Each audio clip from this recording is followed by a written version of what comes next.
நம்ம இந்திய சுதந்திர போராட்டத்தப்போ காந்தியால் பிரபலமான ஒரு பாட்டு தான் தமிழ் சினிமாவுடைய ஒரு ஐகானிக் மூவிக்கான அடித்தளம் அப்படின்னு சொன்னால் உங்களால் நம்ப முடியுமா?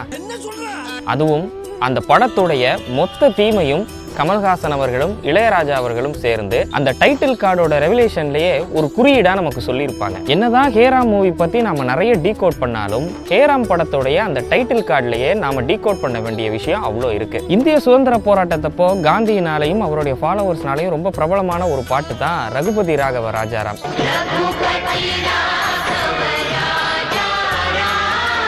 என்னதான் ஹேராம் படம் காந்தி அவர்கள் பற்றியும் காந்தியத்தை பற்றியுமே சுற்றி சில விஷயங்களை சொல்லிக்கிட்டு இருந்தாலும் இந்த படத்துடைய இன்னொரு பேரலான ஒரு பிளாட்டு தான் கொல்கத்தாவில் நடந்த மத கலவரம். ஸோ இந்த படம் முழுக்கவே அங்கங்கே இதுக்கான ரெஃபரன்ஸாக வச்சுருப்பாங்க.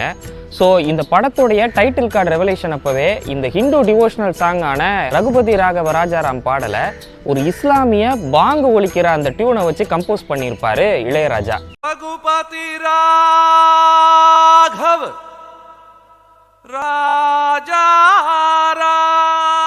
ராஜாராம்.